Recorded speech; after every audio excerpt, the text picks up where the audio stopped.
Part 1 of The Adventure of the Empty House, from The Return of Sherlock Holmes. The Return of Sherlock Holmes, by Sir Arthur Conan Doyle. The Adventure of the Empty House, Part 1. It was in the spring of the year 1874 that all London was interested, and the fashionable world dismayed, by the murder of the Honourable Ronald Adair under most unusual and inexplicable circumstances. The public has already learned those particulars of the crime which came out in the police investigation, but a good deal was suppressed upon that occasion, since the case for the prosecution was so overwhelmingly strong that it was not necessary to bring forward all the facts. Only now, at the end of nearly 10 years, am I allowed to supply those missing links which make up the whole of that remarkable chain. The crime was of interest in itself, but that interest was as nothing to me compared to the inconceivable sequel, which afforded me the greatest shock and surprise of any event in my adventurous life. Even now, after this long interval, I find myself thrilling as I think of it, and feeling once more that sudden flood of joy, amazement, and incredulity which utterly submerged my mind. Let me say that to the public, which has shown some interest in those glimpses which I have occasionally given them, of the thoughts and actions of a very remarkable man, that they are not to blame me if I have not shared my knowledge with them, for I should have considered it my first duty to do so, had I not been barred by a positive prohibition from his own lips, which was only withdrawn upon the 3rd of last month. It can be imagined that my close intimacy with Sherlock Holmes had interested me deeply in crime, and that after his disappearance I never failed to read with care the various problems which came before the public. And I even attempted more than once, for my own private satisfaction, to employ his methods in their solution, though with indifferent success. There was none, however, which appealed to me like this tragedy of Ronald Adair. As I read the evidence at the inquest, which led up to a verdict of wilful murder against some person or persons unknown, I realized more clearly than I had ever done the loss which the community had sustained by the death of Sherlock Holmes. There were points about this strange business which would, I was sure, have especially appealed to him, and the efforts of the police would have been supplemented, or more probably anticipated, by the trained observation and the alert mind of the first criminal agent in Europe. All day, as I drove upon my round, I turned over the case in my mind, and found no explanation which appeared to me to be adequate. At the risk of telling a twice-told tale, I will recapitulate the facts as they were known to the public at the conclusion of the inquest. The Honourable Ronald Adair was the second son of the Earl of Maynooth, at that time governor of one of the Australian colonies. Adair's mother had returned from Australia to undergo the operation for cataract, and she, her son Ronald, and her daughter Hilda were living together at 427 Park Lane. The youth moved in the best society, had, so far as was known, no enemies, and no particular vices. He had been engaged to Miss Edith Woodley of Carstairs, but the engagement had been broken off by mutual consent some months before, and there was no sign that it had left any very profound feeling behind it. For the rest, the man's life moved in a narrow and conventional circle, for his habits were quiet and his nature unemotional. Yet it was upon this easy-going young aristocrat that death came, in most strange and unexpected form, between the hours of 10 and 11:30 on the night of March 30th, 1894. Ronald Adair was fond of cards, playing continually, but never for such stakes as would hurt him. He was a member of the Baldwin, the Cavendish, and the Bagatelle card clubs. It was shown that, after dinner on the day of his death, he had played a rubber of whist at the latter club. He had also played there in the afternoon. The evidence of those who had played with him, Mr. Murray, Sir John Hardy, and Colonel Moran, showed that the game was whist, and that there was a fairly equal fall of the cards. Adair might have lost £5, but not more. His fortune was a considerable one, and such a loss could not in any way affect him. He had played nearly every day at one club or other, but he was a cautious player, and usually rose a winner. It came out in evidence that, in partnership with Colonel Moran, he had actually won as much as £420 in a sitting, some weeks before, from Godfrey Milner and Lord Balmoral. So much for his recent history, as it came out at the inquest. On the evening of the crime he returned from the club exactly at 10. His mother and sister were out spending the evening with a relation.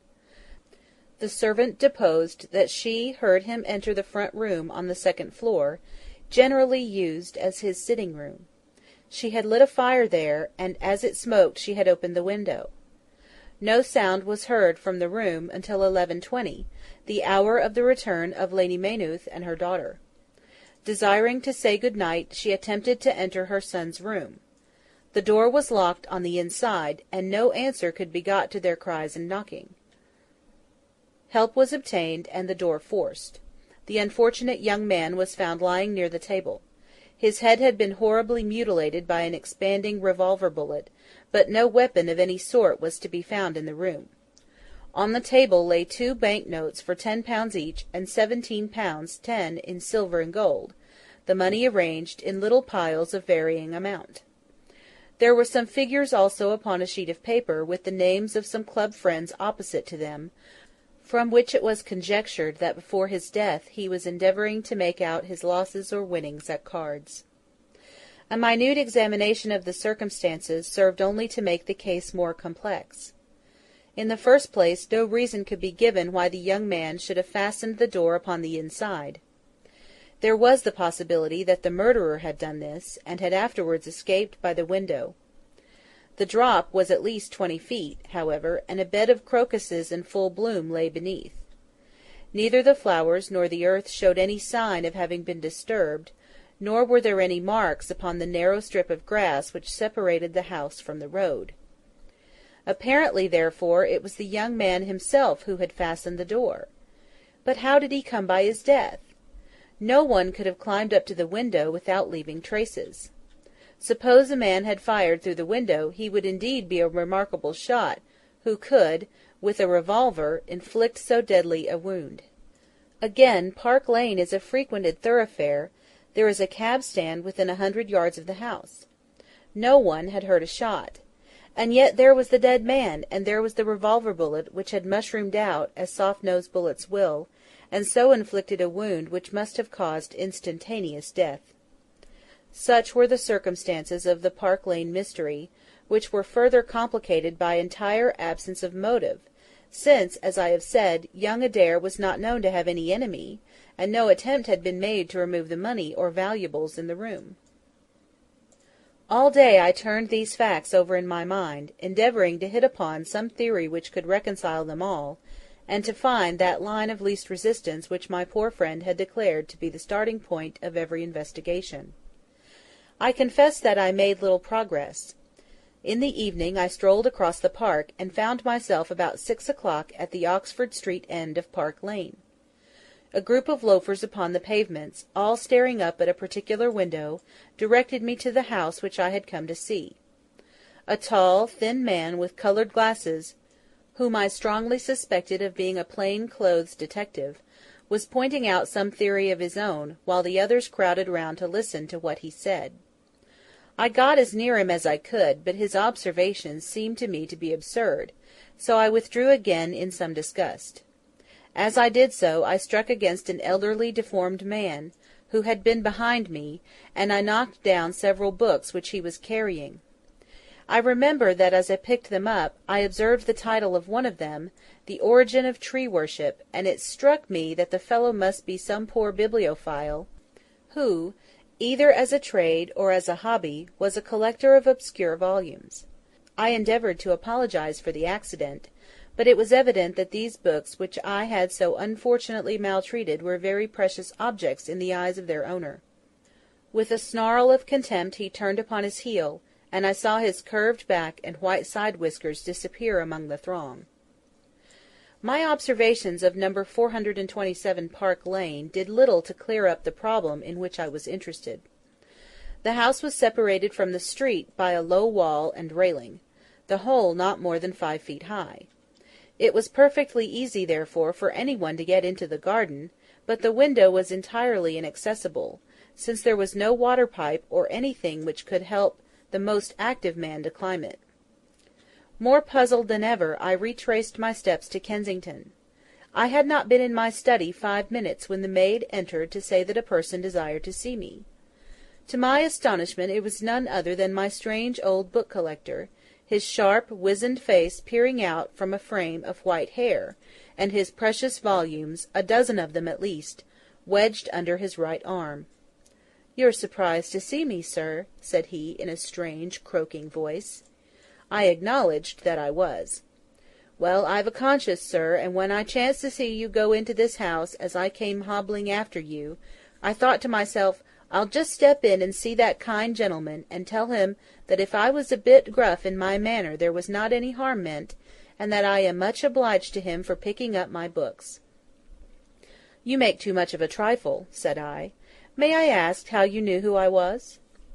"Well, sir, if it isn't too great a liberty, I am a neighbour of yours, for you'll find my little bookshop at the corner of Church Street, and very happy to see you, I'm sure.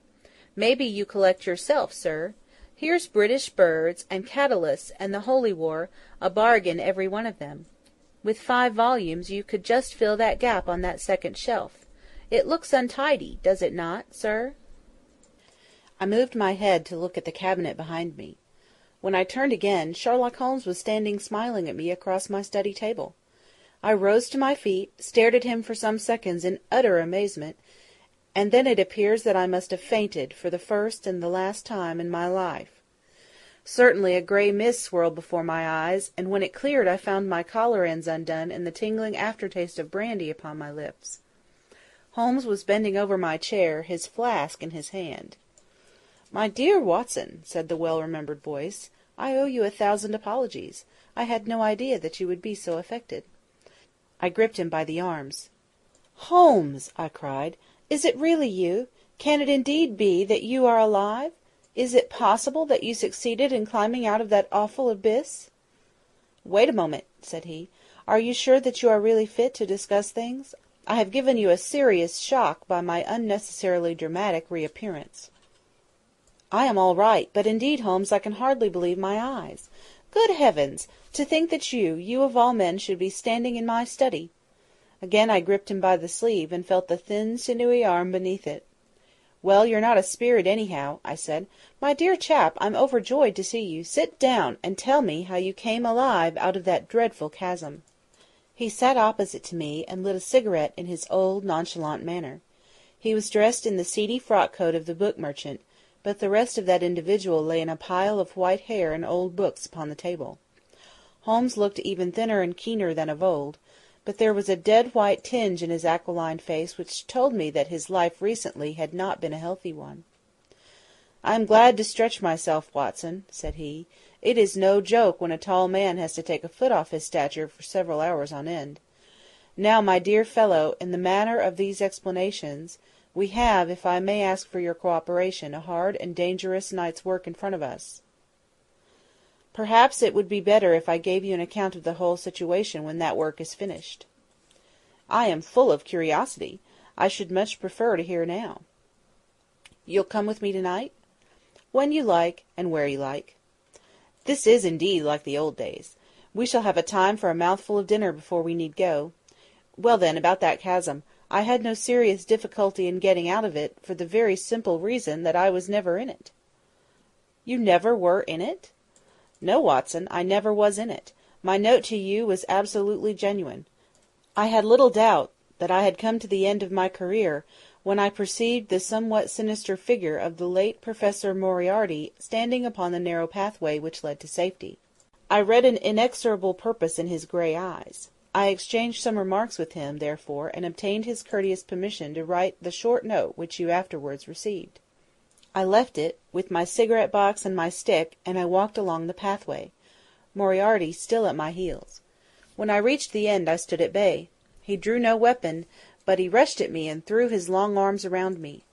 He knew that his own game was up, and was only anxious to revenge himself upon me. We tottered together upon the brink of the fall. I have some knowledge, however, of Baritsu, or the Japanese system of wrestling, which has more than once been very useful to me. I slipped through his grip, and he, with a horrible scream, kicked madly for a few seconds, and clawed the air with both his hands. But for all his efforts he could not get his balance, and over he went. With my face over the brink, I saw him fall for a long way. Then he struck a rock, bounded off, and splashed into the water. I listened with amazement to this explanation, which Holmes delivered between puffs of his cigarette. "But the tracks!" I cried. "I saw with my own eyes that 2 went down the path, and none returned." It came about this way. The instant that the Professor had disappeared, it struck me what a really extraordinarily lucky chance fate had placed in my way. I knew that Moriarty was not the only man who had sworn my death. There were at least 3 others whose desire for vengeance upon me would only be increased by the death of their leader. They were all most dangerous men. One or other would certainly get me. On the other hand, if all the world was convinced that I was dead, they would take liberties, these men. They would soon lay themselves open, and sooner or later I could destroy them. Then it would be time for me to announce that I was still in the land of the living.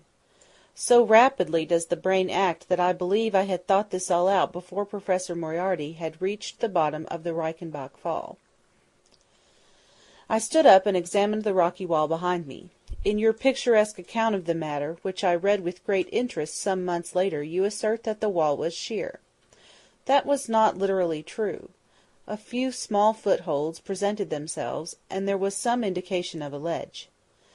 The cliff is so high that to climb it all was an obvious impossibility, and it was equally impossible to make my way along the wet path without leaving some tracks. I might, it is true, have reversed my boots, as I have done on similar occasions, but the sight of 3 sets of tracks in one direction would certainly have suggested a deception. On the whole, then, it was best that I should risk the climb. It was not a pleasant business, Watson. The fall roared beneath me. I am not a fanciful person, but I give you my word that I seemed to hear Moriarty's voice screaming at me out of the abyss. A mistake would have been fatal. More than once, as tufts of grass came out in my hand, or my foot slipped in the wet notches of the rock, I thought that I was gone.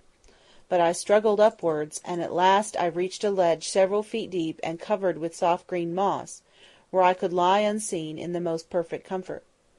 There I was stretched when you, my dear Watson, and all your following were investigating in the most sympathetic and inefficient manner the circumstances of my death. At last, when you had all formed your inevitable and totally erroneous conclusions, you departed for the hotel, and I was left alone. I had imagined that I had reached the end of my adventures, but a very unexpected occurrence showed me that there were surprises still in store for me. A huge rock, falling from above, boomed past me, struck the path, and bounded over into the chasm. For an instant I thought that it was an accident, but a moment later, looking up, I saw a man's head against the darkening sky, and another stone struck the very ledge upon which I was stretched, within a foot of my head. Of course, the meaning of this was obvious. Moriarty had not been alone. A confederate, and even that one glance had told me how dangerous a man that confederate was, had kept guard while the Professor had attacked me. From a distance, unseen by me, he had been a witness of his friend's death and of my escape. He had waited, and then making his way round to the top of the cliff, had endeavoured to succeed where his comrade had failed. I did not take long to think about it, Watson. Again I saw that grim face look over the cliff, and I knew that it was the precursor of another stone.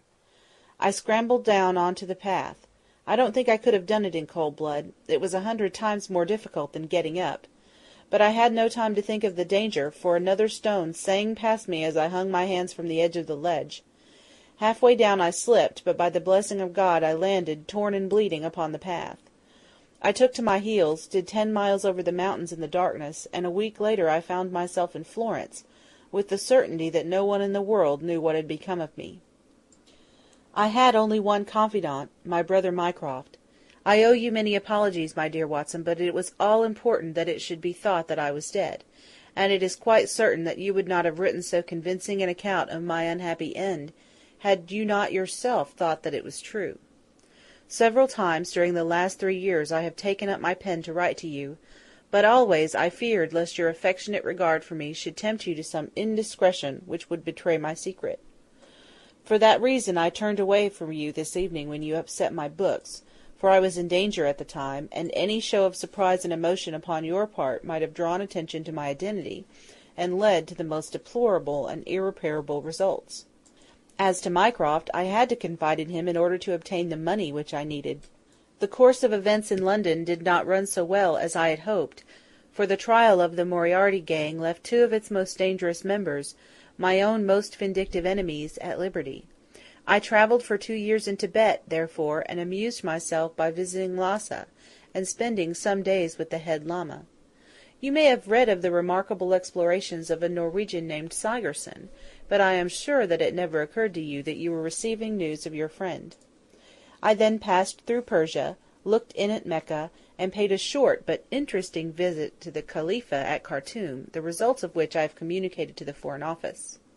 Returning to France, I spent some months in a research into the coal tar derivatives, which I conducted in a laboratory at Montpellier, in the south of France. Having concluded this to my satisfaction, and learning that only one of my enemies was now left in London, I was about to return when my movements were hastened by the news of this very remarkable Park Lane mystery, which not only appealed to me by its own merits, but which seemed to offer some most peculiar personal opportunities. I came over at once to London, called in my own person at Baker Street, threw Mrs. Hudson into violent hysterics, and found that Mycroft had preserved my rooms and my papers exactly as they had always been.